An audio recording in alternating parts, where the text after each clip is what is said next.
नमस्कार दोस्तों, मेरा नाम है मनीष कुमार सिंह और आप देख रहे हैं 4 PM महाराष्ट्र। दोस्तों, महाराष्ट्र में बीजेपी इन दिनों चाहे मंत्री पद का बंटवारा हो, चाहे विभागों का बंटवारा हो, ऐसा लग रहा है कि सब कुछ अपने ढंग से, अपने मनमाने तरीके से अपने पास रखना चाहती है। तभी तो देखिए लगातार खबरें आ रही हैं, एकनाथ शिंदे नाराज है, लेकिन उनके नाराजगी के बावजूद भी कोई भी चीज एकनाथ शिंदे के मुताबिक नहीं हो रही है। जो कुछ भी हो रहा है वो बीजेपी के हिसाब से हो रहा है। अब इसी कड़ी में अब खबर आ रही है कि अजीत पवार जो हैं, उनकी भी एनसीपी के अंदर हड़कंप मचा हुआ है। अब अजीत पवार की नाराजगी की खबरें भी सामने आ सकती हैं कभी भी। आखिर क्या बीजेपी के भीतर रणनीति चल रही है? क्या विभाग, ज्यादा जो बड़े विभाग हैं, जो महत्वपूर्ण विभाग है, वो बीजेपी अपने पास रखना चाह रही है? जो ज्यादा मंत्री पद है वो भी अपने पास रखना चाह रही है? और तो और अब खबर ये भी आ रही है दोस्तों, आपको बता दें कि जो एकनाथ शिंदे की जो जिस तरीके से लगातार जो दरकिनार किए गए हैं, किनारे लगाए गए हैं, उसमें आपको पता है सीएम पद के रेस से बाहर हुए, गृह मंत्रालय हाथ से गया। अब ये भी खबर है कि उन्होंने जिन मंत्रियों का नाम दिया था, मंत्री पद में जो विस्तार हुआ कि ये मंत्री होने चाहिए, उसमें से भी 3-4 नाम को कैंसल कर दिया है बीजेपी ने, ये खबर आ रही है। और नए चेहरों को मौका देने की बात की गई है, कुछ बड़े पुराने चेहरों को मंत्रिमंडल से बाहर रखने की बात, खबर जो है वो निकल के आ रही है अभी तक। ऐसा ही अजीत पवार के साथ भी होता दिख रहा है। अजीत पवार की तरफ से जिन नामों को आगे किया गया था, वहां से कई बड़े नामों को, पुराने चेहरों को कैंसिल कर दिया गया। उन्हें मंत्रिमंडल में जो कैबिनेट का भी बनेगा, विस्तार होगा, उसमें जगह नहीं दी जा रही है। हालांकि एकनाथ शिंदे की तरफ से कुछ नए नाम दे दिए गए हैं, लेकिन अजीत पवार की एनसीपी के भीतर इस बात को लेकर हड़कंप मचा हुआ है। अभी तक नए नाम जो कैंसिल किए गए हैं, नाम जिसमें कई सारे नेताओं के नाम सामने आ रहे हैं, वो भी अभी तक उन नामों पे ही पूरा हड़कंप मचा हुआ है कि आखिर ये नाम कैंसिल क्यों किए जा रहे हैं। नए नाम तो देने की दूर की बात, अभी पुराने जो नाम सुनने में आ रहा है कि एक शिंदे ने तो दे दिए हैं, लेकिन अजीत पवार ने नहीं दिए हैं। यानी देवेंद्र फडणवीस चाहते हैं, जो उनके जो बीजेपी के आला कमान है, वो चाहते हैं कि इस बार अजीत पवार की पार्टी से कुछ नए चेहरे भी आए। पुराने जो हैं उनको अब इस बार मौका नहीं दिया जा रहा। तो ये बड़ी खबर है दोस्तों कि एकनाथ शिंदे को झटका बैक टू बैक देने के बाद अब अजीत पवार का नंबर आया है। अब देखिए कि जिस तरीके से अमूल मिटकारी, जो कि बहुत बड़े मंत्री हैं अजीत पवार के एनसीपी के, उनका एक बयान आया था जिसके बारे में हमने आपको बताया था कि अगर वित्त मंत्रालय अजीत पवार को नहीं मिलता है तो ये महायुति गठबंधन का कोई मतलब नहीं बनता। ये बात अमूल मिटकारी ने कही थी, और ये बात उन्होंने यूं ही तो नहीं कही होगी, क्योंकि वो बड़े मंत्री हैं और महाराष्ट्र की राजनीति और बड़े नेताओं से संपर्क पर रहते हैं। तो अमोल मिटकारी का ये बयान अपने आप में ये दिखाने के लिए काफी है कि अजीत पवार को भी बीजेपी जो है कुछ हद तक कई सारी चीजें जो है वो नहीं देने वाली, जो वो सोच रहे हैं या जिस तरीके से वो मांग रहे हैं। तभी अमोल मिटकारी का ये बयान आया है दोस्तों। और इसमें सबसे बड़ी बात यह है कि जिन बड़े मंत्रियों के नाम एकनाथ शिंदे की तरफ से दिए गए थे, उसमें से 3-4 नाम कैंसिल हो गए हैं, नए नाम मांगे गए हैं, और नए नाम एकनाथ शिंदे की तरफ से दे भी दिए गए हैं। और दूसरी तरफ अजीत पवार, जिनके कई बड़े मंत्रियों के नाम काट दिए गए हैं, नए नाम मांगे गए हैं।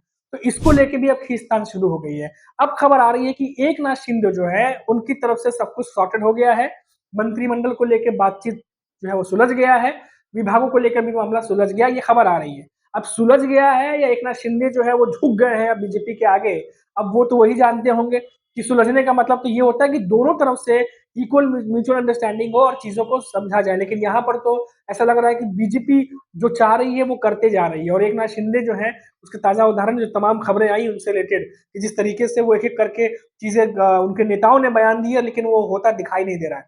तो अब ऐसा लग रहा है कि 132 सीटें जीतने वाली बीजेपी महाराष्ट्र विधानसभा चुनाव में कहीं ना कहीं सहयोगियों को एक तरीके से दरकिनार करते हुए अपने मनमाने तरीके से विभागों का बंटवारा हो, चाहे मंत्रिमंडल का बंटवारा हो, उस पर पूरी जो है दबदबा बनाने की कोशिश कर रही है। और एकनाथ शिंदे के बाद अब नंबर है अजीत पवार का।